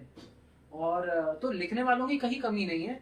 मोस्टली होता है ये कि बहुत पॉपुलर हमेशा वो लोग होते हैं जो या तो पब्लिक में उतरने की कोशिश करते हैं, उनकी भावनाओं में, उन्हीं की जबान में कहने की कोशिश करते हैं। जैसे खुसरो ने बहुत कुछ लिखा, लेकिन खुसरो इस देश के अंदर तब फैलते हैं जब वो अवधी पर्शियन से थोड़ा उतर के अवधी में भी लिखना शुरू करते हैं। कुछ तो ऐसी हैं जिनकी पहली पंक्ति पर्शियन है, जिहाले मिस्की मकुन तगाफल दुराए नैना बताए बनाए बतियां किताब हिजरा नगार में जा, उसका भी वो जो दूसरा, हर एक जो दूसरा बंद लेते हैं वो अवधि के अंदर लेते हैं। सखी पिया को जो मैंने देखूं तो कैसे काटूं अंधेरी रतियां, है ना। तो जो उतरता है, बस दिक्कत ये हो जाती है कि जब बहुत ज्यादा आपको लगता है और उसी को क्रेव करने लगते हो और आपको लगा कि वो ब्रिज तो मिल गया, लेकिन उसी में अगर आप अटक जाते हो तो दिक्कत हो जाती है। बट फिर भी मैं एक पॉजिटिविटी के लिए मान के चलता हूँ कि जो सिर्फ पब्लिक के लिए भी वैसी चीजें कर रहा है, वो कम से कम घर बैठ के एक किताब ऐसी लिख रहा होगा जो उस अहदे की या उस अदब की होगी, उस औहदे की होगी जैसा वो शायर है। तो आप कह रहे हैं कल हो ना हो के साथ दर्द डिस्को लिखना भी जरूरी है। जरूरी है, बिल्कुल। मैं तो ये मानूंगा अगले महीने की 26 को मैं भी लिखूंगा। खराब लूंगा ही नहीं, क्योंकि बीट में फिट करना बहुत मुश्किल काम है। गाना बहुत अच्छा है। बहुत सारे लोग गुलजार साहब की भी कविताएं ऐसे बहुत अच्छी मानते हैं और बहुत सारे लोग कहते हैं कि नहीं ठीक है, ओके है, लेकिन जब वो एक गाना फिट करते हैं जो मेलोडी पहले बनती है जय होगी, है ना, वो मेलोडी अगर हमें पकड़ाई जाए उतना अच्छा गाना। देखो भाई, मेरे हिसाब से जो भी इंसान अगले महीने की 26 को न्यूयॉर्क, LA, सैन फ्रांसिस्को, दिल में मेरे दर्द डिस्को ये राइम करा सकता है, वो लेजेंड आदमी ही है। इट्स नॉट डिफिकल्ट राइम, पर हाँ ये अच्छा राइम है। और देखो एक चीज बताता हूँ, अगर तुम डब डिस्को का जो है ये सारा जो क्लटर है इसको अगर हटा भी दो, उसकी लिरिक्स अगर देखने जाओगे ना, लम्हा लम्हा अरमानों की फरमाइश थी, लम्हा लम्हा जुर्रत की आजमाइश थी। लिरिकली अच्छा गाना है भाई, हाँ, बहुत अच्छा गाना है। पोएटिकली अच्छा गाना है, पर ये जो चीजें होती है उस पर ध्यान ज्यादा जाता है। मजाक ही कर रहा था। फसले गुल थी, गुलफोशियों का मौसम था, हम पर कभी सरगोशियों का मौसम था। भाई लिरिकली बहुत अच्छा गाना है, इवन जब इट्स अ गुड पोएट्री। बहुत अच्छे से एंजॉय करते हो कजरारे, एक अच्छी पोइट्री है, तेरी आंखों में किमाम की खुशबू, तेरा आना भी गर्मी अफीम है, ये सारी पोइट्री है। और जो मीटर में जो जिसके बारे में हम बात कर लेते हैं अभी थोड़ी, हाँ, मैं उसी पे अगला उसी पे आने वाला था मैं कि जैसे फॉर एग्जांपल मैं खुद कहता हूँ ये कि any craft without art is soulless, but any art without its craft is pointless. कि भाई आप जैसे शायरी को अगर हम ले लेते हैं, ठीक है, शायरी को प्रोज से, what differentiate prose from poetry? आज के टाइम पे अगर मैं कुछ भी एक बहुत प्रोफाउंड बात लिख दूं, बहुत अच्छे से लिख दूं, डज नॉट नेसेसरली मीन कि ये पोएट्री हो गई या ये शायरी हो गई या ये कविता हो गई। तो वो डिफरेंशिएशन कहाँ पे आता है आपकी नज़र में? जैसे आप अगर मुझसे पूछेंगे या उर्दू के जो लोग हैं उन्हें आप पूछेंगे कि बहर यानी मीटर, अगर मीटर में शायरी है तो शायरी है, मीटर में नहीं है तो फिर नहीं है। और भी पैरामीटर्स आते हैं, बट ये बेसिक है जो आपका ग्राउंड फ्लोर है या बेसमेंट एक तरीके से कह लो। अब इसके ऊपर आप बिल्ड करेंगे, उसमें आपने कैसे आपने काफिया मिलाया नहीं मिलाया, ये किया वो नहीं किया। यहाँ मैं बस एक जगह आपको टोकूंगा, जैसे आप कह रहे थे कि अगर मीटर में है जो शायरी है या नहीं, जैसे होता क्या है, कुछ चीजें ना सार्वभौमिक बन जाती है, उनकी परिभाषा होती है ना। जैसे सार्वभौमिक क्या होता है? मतलब कि सभी, Universal। हाँ यूनिवर्सल, उसकी एक परिभाषा होती है। जैसे ये बेसमेंट है ना, तो बेसमेंट की ये परिभाषा है कि वो जमीन के नीचे वाला तलवे का हिस्सा होगा ये, ठीक है। तो वैसे गजलों और इनका पैरामीटर फिक्स किया जा चुका है, तो उस परिभाषा के आधार पे ये सीधा कहा जा सकता है ये गजल नहीं है। तो बहुत सारे लोग क्या यही दिक्कत करते हैं, अगर कोई ये कहे कि मैंने एक ख्याल पेश किया, बिल्कुल से मैंने कुछ पंक्तियां मैं कुछ कहना चाहता हूँ, उसमें कभी कोई भी व्यक्ति एतराज भी नहीं करेगा। जैसे हम ये नहीं कह सकते ना कि ये जो है 10वां माला है, अगर ये बेसमेंट है। ज़हीन भाई, अगर आप इस पे भी कुछ ऐड करना चाहें। तो काफी सारी चीजें भाई ऐड करने के लिए इरशाद। फाउंडेशन। तो बेसिक चीज ये है कि उर्दू लिटरेचर में जैसे क्लियर डिस्टिंक्शन है कि क्या पोइट्री है क्या प्रोज है। But if you look eight Hindi literature, अंग्रेजी लिटरेचर, टाइम के साथ चीजें थोड़ी सी एमालगमेट होती चली गई है। You don't have clear boundaries कि ये पोइट्री है और ये प्रोज है। तो गद्य कविता जैसे एक चीज आई है, तो वो प्रोजेक्ट पोयम है जो प्रोज में लिखी गई है, बट प्रोज फॉर्म में लिखी गई है, जिसमें मीटर नहीं है, जिसमें काइंड ऑफ फ्री वर्स जिसे समझो, पर वो पोइट्री है। सो ये सेंस हमारे पास कैसे डेवलप हुआ? ये डेवलप हुआ हमें ये ऑब्जर्व करके कि कई बार एक अच्छा प्रोज जो होता है उसमें भी कविता का एस्पेक्ट होता है। It is also poetic. A good prose is usually poetic, that is a great part of prose. So अब उस पोएटिक एस्पेक्ट को हमने उठा के उसमें स्पेसेस और पॉजेस देके कोशिश की कि उसको जो है कविता बनाने की। तो वो जो डिस्टिंक्शन है अभी उर्दू में खैर लंबा है, नसरी नज्म को लेकर काफी सारा बवाल चलता है कि क्या अच्छी नसरी नज्म हो सकती है क्या नहीं होगी। एक्सेप्टेड है कि नसरी नज्म भी एक चीज है जो कि मीटर में नहीं है, जो कि काफी रदी फॉलो नहीं करती है, बट उसके बावजूद जो है वो कविता है, नज्म है। पर बाकी गजल और नज्म का जो बाकी जो नज्मों के फॉर्म है वहां पे तो क्लियर कट है कि हाँ इनको मीटर में होना है, काफी रदी फॉलो कर रही है। तो जैसे दोहे का 13-11 होगा ही हाँ, होगा, exactly। चौपाई का अपना होगा। एग्जैक्टली, तो वो चीज है। पर ये जो जैसे मेरे को भी बाउंसर गया। जो उर्दू का आपका चल रहा है ना कि आप 2-1-2 या फिर 1-2-2 ऐसे जा रहे हो, उसका दोहे का ब्रेक 13 मात्राओं के बाद आता है, 13-11 13-11 रहीमन। हाँ, तो जैसे कोई भी आप ले लो, रहीमन धागा प्रेम का एक ब्रेक आया, मत तोड़ो चटकाए, टूटे से फिर ना जुड़े, जुड़े गांठ पड़ जाएगी। तो ये 13-11 का ब्रेक है। बिल्कुल बिल्कुल। फॉर्म में दोहा गायब हो रहा है, तो अगर कोई सीख रहा है और काम करता है, इट इज रियली गुड। अभी कुछ गायब हो गया। सो बात वही, जो मूल बात ये थी कि if you look at it closely, Urdu में तुम्हें डिस्टिंक्शन क्लियर कट मिल जाएगा। ये प्रोज मतलब जो है तुम्हारा कहानी, आर्टिकल्स और तुम्हारी नाटक एग्जैक्टली नहीं, पर कहानी, आर्टिकल, संस्मरण, मेमोयर्स एंड ऑल दैट, ये सारी चीजें तुम्हारी प्रोज में आ जाती हैं। Then there is your poetry, इसमें तुम्हारे पास गजल है, नज्म है, मरसिया है, किता है, और दुनिया भर के जो भी चल रहे हैं वो है, कसीदे हैं। तो ये बेसिक डिस्टिंक्शन उर्दू में वेल स्टैब्लिश्ड है। और बाकी जगह पे अंग्रेजी में और हर जगह धुंधला हो रहा है। उर्दू में भी करने की कोशिश की गई है, ज़ीशान साहिल एक पाकिस्तान के शायर हुए हैं, उन्होंने खूब नसरी नज़में लिखी और अच्छी अच्छी नसरी नज़में लिखी हैं। तो उन्होंने ये कोशिश की कि ये हिंदी में तो मुक्ति बहुत अच्छा हिंदी में खासा तो बहुत है, उतारा हिंदी में तो अभी डोमिनेंट ट्रेंड ही है जो है प्रोज पोएट्री की होने की या फ्री वर्स पोएट्री की। सो पॉइंट ये है कि वो जो डिस्टिंक्शन है, वो जो बाउंड्री है, फेड है थोड़ी सी अब इन दिनों। और कोई भी, मुझे लगता है जो प्रोज बातचीत के लहजे से ऊपर उठ चुका है, जो बेहतरीन ढंग से कह रहा है ना, जिसमें वो काव्य का कुछ अंश आपको नजर आ रहा है, वो कविता हो जाती है।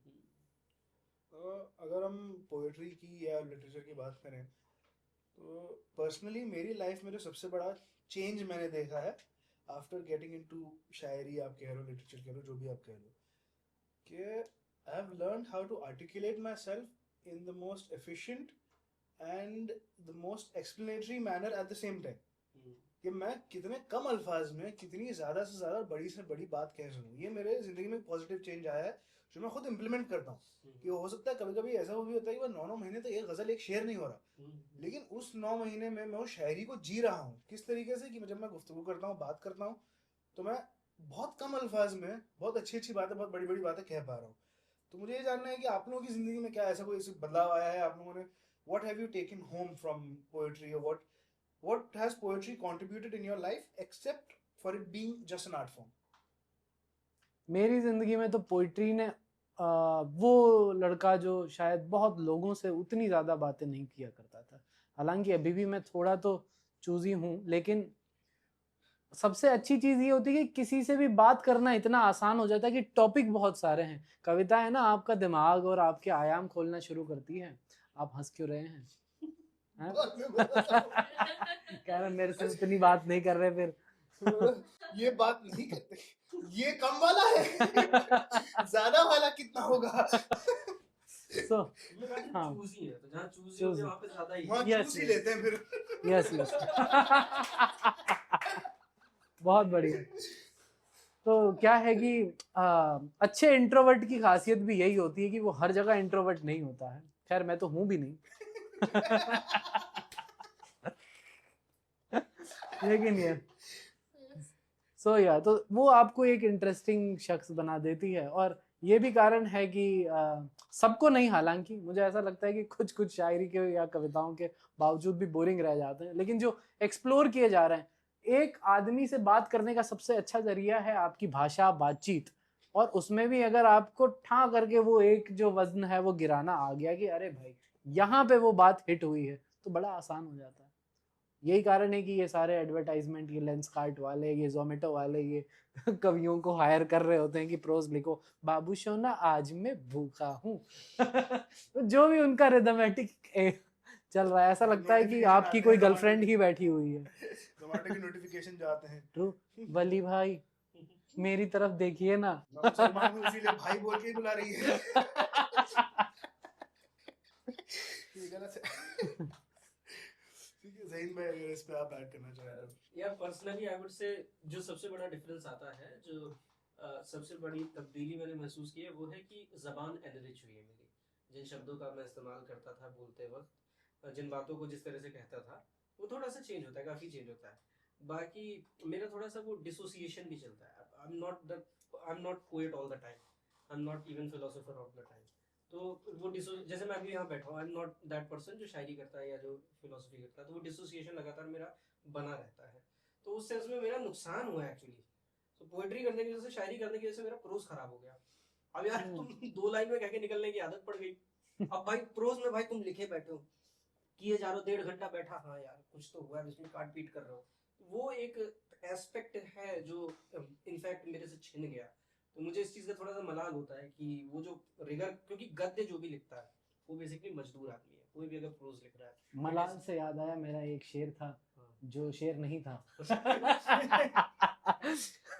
तो खैर उसकी आपको बाद में बहर समझाएंगे। म्याऊं, म्याऊं। तो बेसिकली वही मेरे साथ ये दिक्कत आई कि जो है, जो बैठ के लिखने वाला हिसाब किताब है, प्रोज में जो है दिक्कत बिल्कुल कोलैप्स ही कर गया।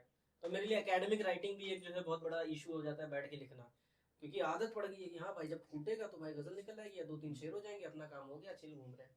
तो वो एक मेरे साथ नुकसान हुआ। बाकी पर्सनल तौर पे हाँ, you get enrich, you have a lot of insight. दूसरा बदलाव है मेरे हिसाब से ईगो।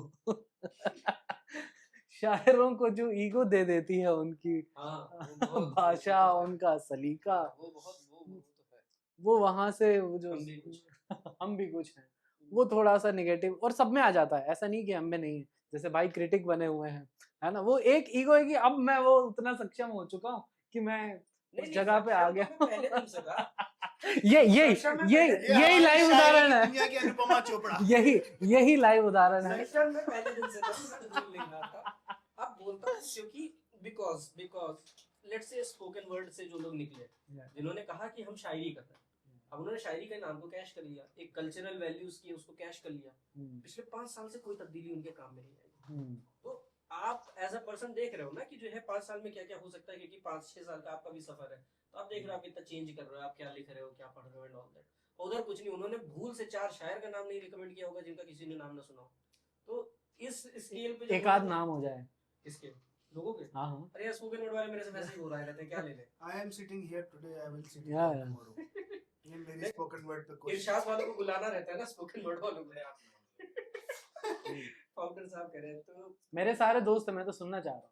ठीक है, तुम्हारे सारे दोस्त तुम सबके नाम जानते हो ना भाई। मैंने दोस्त बनाए ही नहीं।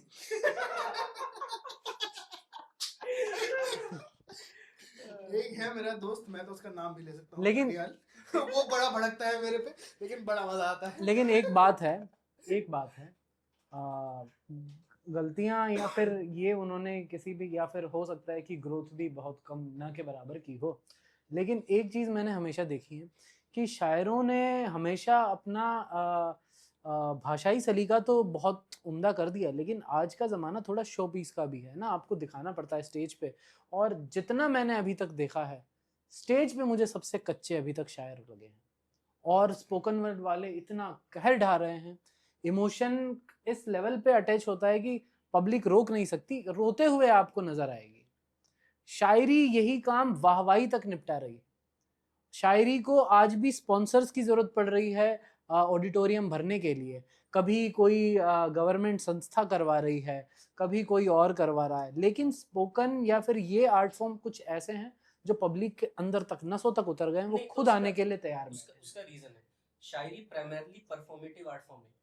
स्पोकन वर्ड पर मुझे लगता है बनाई जा सकती है, बनाई जा सकती है, बनाया जा बनाई सकती है। जैसे- जैसे नूरी ने बनाया, हाँ, ठीक है, उसके मुनव्वर साथ राना ने बनाया, उसके मुनव्वर साथ ने जो बनाया। स्टोरी टेलिंग है, हाँ, हाँ। तो जैसे कुमार विश्वास ने तो हाँ, किया है, कुमार विश्वास वो ने सिर्फ बनाया। शायरी नहीं करते हाँ, हैं, मैं वो वही कह रहा वो हूँ, शायरी प्राइमरली जो है वो परफॉर्मेटिव नहीं है। स्पोकन वर्ड जो है वो प्राइमरली परफॉर्मेटिव तो आर्ट मुझे तो स्पोकन वाले क्या एक चीज ये भी कहते हैं हाँ। कि हम स्पोकन वर्ड आर्टिस्ट हैं, हाँ, ठीक है। यानी कि हम रिदम राइम या उस पे ही नहीं उतरना चाह रहे हैं हाँ, सिर्फ, लेकिन बोल के हम इमोशन आपका attachment because they are performers. Yes, So yes. this is what I'm saying. they are मैं performers. बोलते करके इसमें completely agree करूंगा। completely performance centric art form है, बट शायरी जो है वो हाईली जो है राइटिंग ओरिएंटेड आर्ट फॉर्म है। कई सारे शायर हैं जिन्होंने, जैसे फैज है, कमाल का शायर है, कोई भी आदमी कभी भी बात करेगा फैज की, किसी से पूछ लो, कोई नहीं कहेगा खराब शायर है, ठीक है। हालांकि कुछ लोगों को जो कहते हैं कि गजल बहुत मजबूत नहीं है, जैसे मैं ठीक है, बट अगर उसे हटा दे तो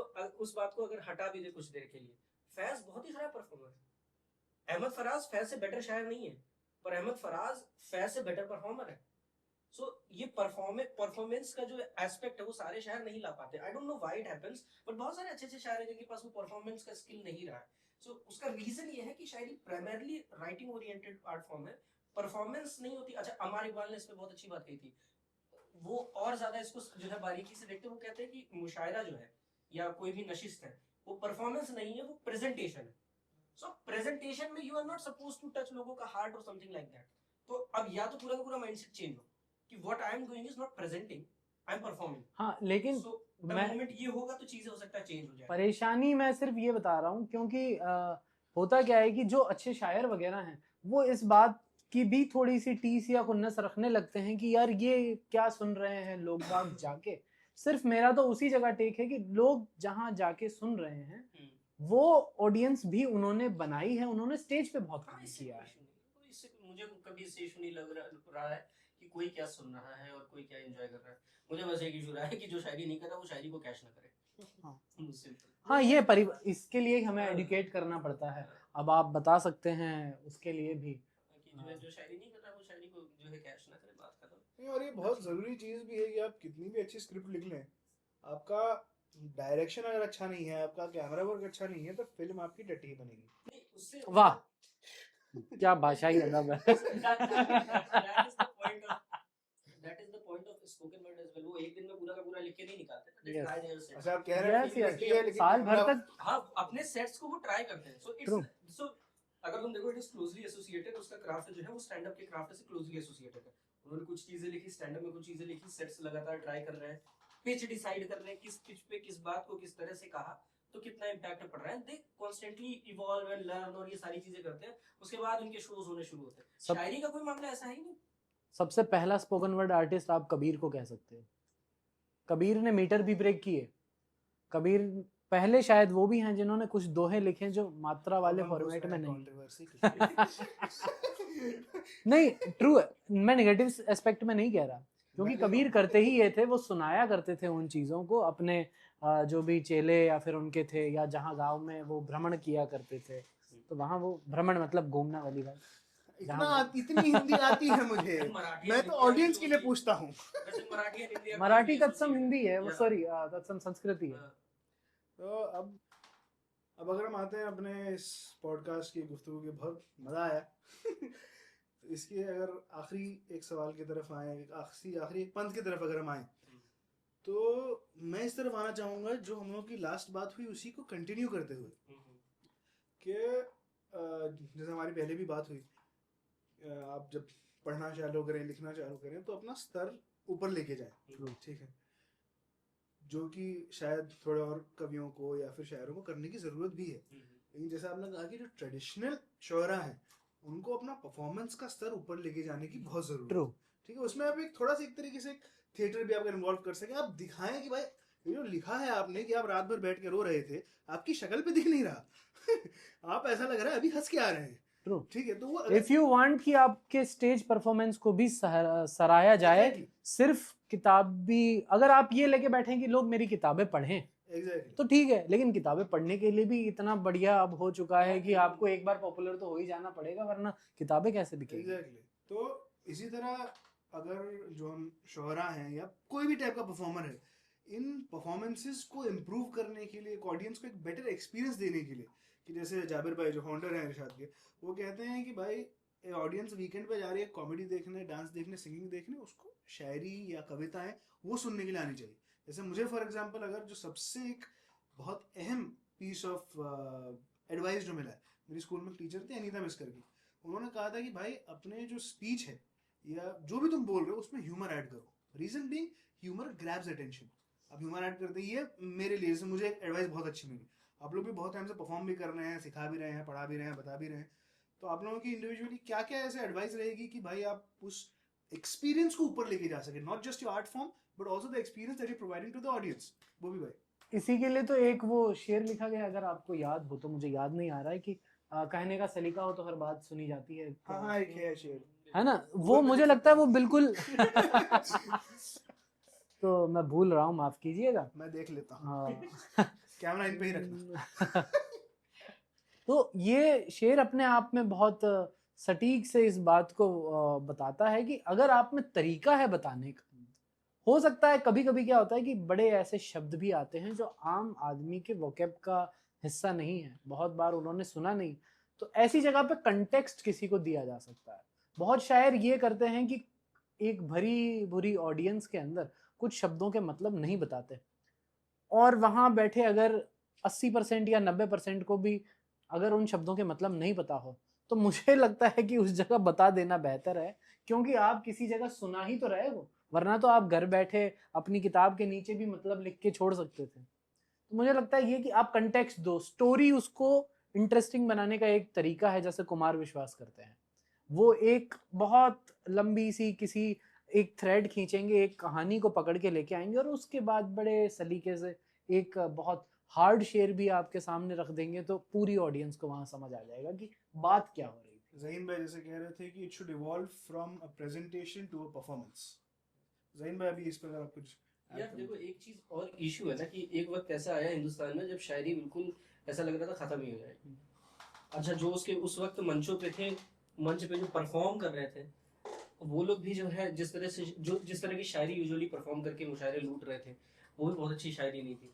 तो फिर जब नया पूरा का पूरा जनरेशन निकला 2010 के आसपास से जो पूरी की पूरी शायरी की नई पौध निकल के आया जिसने अभी बहुत शायर है, बहुत अच्छे अच्छे शायर है जो बहुत अच्छी शायरी कर रहे हैं, वो जितने भी निकल के आए उनके अंदर कहीं ना कहीं ये चीज़ तो आ ही जाती है कि यार ये नहीं करना है। तो आई थिंक हो सकता है आने वाले वक्त में थोड़ा सा इस चीज़ को लेकर जो है सॉफ्टन हो जाए, अच्छी शायरी की जगह अच्छी परफॉर्मेंस, अच्छी शायरी को और अच्छी परफॉर्मेंस के साथ कैसे अमेलगमेट कर दिया जाए, ये एक चीज़ है जिसको लेकर अभी होना है। बट वही है कि वो एक वो टीस है कि एक लंबे वक्त तक जो है शायरी अच्छी नहीं हुई और दिक्कतें चली, ये सारी चीज़ें चलती रही। दूसरी बात, मैं अभी परफॉर्म करता नहीं हूँ तो मुझे इतना आइडिया है नहीं, I am not a performer अभी।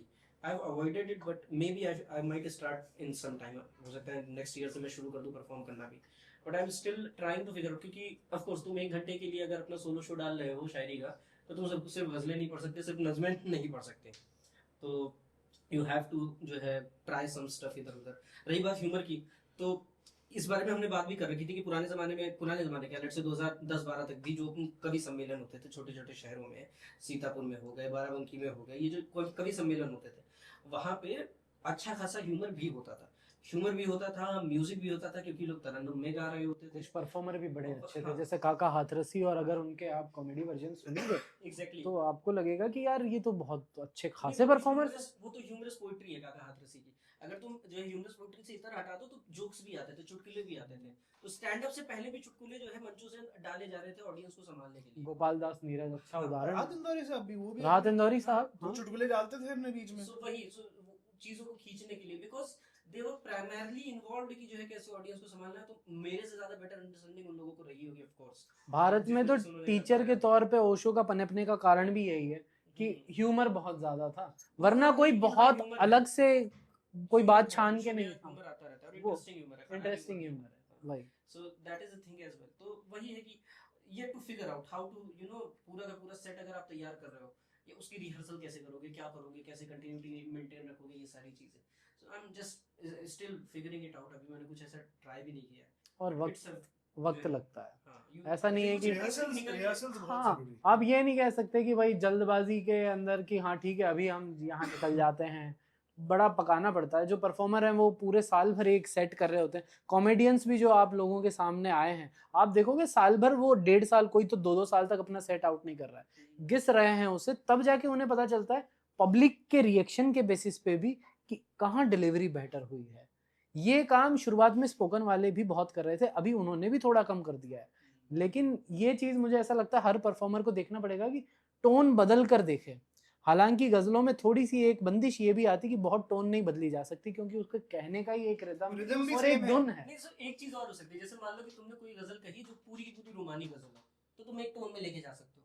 तुमने कोई गजल कही जिसका Yes. ज़ौक जिंदगी के आसपास का पूरा पूरी कैफियत जिंदगी के आसपास की, दुख दर्द एंड ऑल दैट, तो तुम उसका जो है ले जा सकते हो। या किसी गजल का कोई रदीफ ऐसा है जो जिससे लोग जो है जल्दी अटैच हो जाए, जैसे मान लो अब्बास ताबिश की बहुत फेमस गजल है, दश्त में प्यास बुझाते हुए मर जाते हैं हम परिंदे कहीं जाते हुए मर जाते हैं। सो ये जाते हुए मर जाते हैं, तो ये जो मर जाते हैं ना, ये एक ऐसा वो सेंटीमेंट है जिसके साथ लोग जो है रिकॉल वैल्यू जिसकी अच्छी बन सकती है। तो मैं भी उस रदीफ को कैपिटलाइज करता हूं। दीस आर जस्ट सम वेग आइडियाज जो मेरे दिमाग में चलते हैं। आई am not someone who is capitalising it. गीत इसीलिए सबसे ज्यादा पॉपुलर हैं क्योंकि वो आपके दिमाग वो नहीं, लेकिन इन जनरल जो गीत आपको याद रह जाते पेनिट्रेशन हैं, हो पा रहा है कम से कम। हाँ, यस, जो है हाँ। क्योंकि वो आपके दिमाग में छाप छोड़ जाता है। आप सबकॉन्शियस में भी हो सकता है कभी गुनगुनाने लग जाए। मुझे कुमार विश्वास से शिकायत अरे है कल से मेरे दिमाग में गूंज रहा है, कैसे बनी बिलोरी की चटनी कैसे बनी। नहीं, पर on a serious note, जो है मेरी कुमार विश्वास ऐसे तो से मेरे शिकायत है। दिमाग में बहुत लंबे टाइम तक काचा बादाम चला था। On a serious note, Kumar विश्वास से मेरी शिकायत यही है कि जिस वक्त गीत वाकई में गिरने लगे, वैक्यूम सा होने लगा, उन्होंने तुरंत हाथ झाड़ लिया।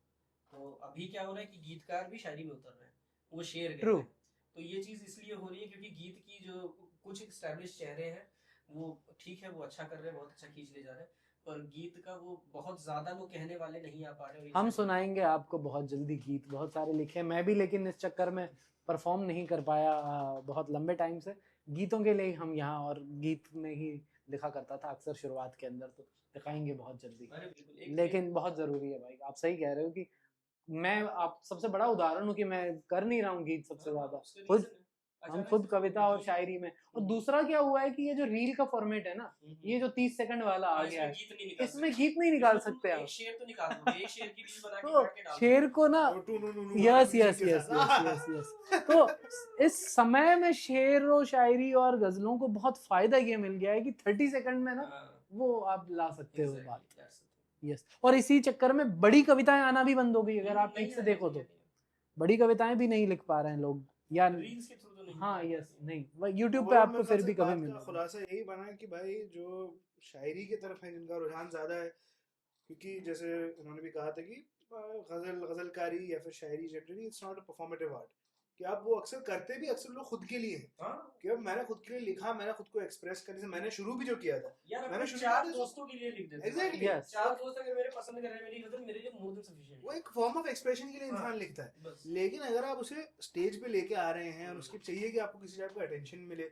या आपको वैलिडेशन मिले, एक्सटर्नल वैलिडेशन की आप बात कर रहे हैं, ठीक है, तब आपको बाकी चीजों में भी इम्प्रूव करना पड़ेगा, आपको परफॉर्मेंस में इम्प्रूव करना पड़ेगा, तो भाई ऑडियंस भी आपको देखना चाहे। आप तो सबको सुनाना चाहते हैं, अगर कोई आपको सुनना नहीं चाहता तो फायदा क्या है, ठीक है, मेरे साथ भी होता है। ठीक है, तो फिर आज का सेशन यहीं पे समाप्त करते हैं। बहुत अच्छा सेशन रहा, बहुत बातें भी हुई, मस्ती भी हुई, बहुत मजा आया। अगर व्यूज अच्छे आए तो आप लोगों को वापस बुलाएंगे, अगर व्यूज अच्छे नहीं आए तो फिर मुझे भी यहाँ से निकाल दिया जाएगा। आज के लिए बस इतना ही। होपफुली आपसे मिलेंगे अगले एपिसोड में। आप फॉलो कर सकते हैं, सब्सक्राइब कर सकते हैं इरशाद को। हमारे इवेंट्स भी होते रहते हैं जहाँ पर बहुत अलग अलग टाइप के आर्टिस्ट आते हैं, म्यूजिशियंस आते हैं, देन आपके शायरी या शुआरा जिन्हें कहते हैं, शायर आते हैं, कवि आते हैं, देन स्पोकन वर्ड आर्टिस्ट भी आते हैं। और इरशाद प्लेटफॉर्म है दोस्तों, इरशाद कामिल को फॉलो नहीं करना है। इरशाद कम्युनिटी को फॉलो करना है। ठीक, मिलते हैं next time and thank you Zaheen भाई, भूपेंद्र भाई। थैंक यू अली भाई।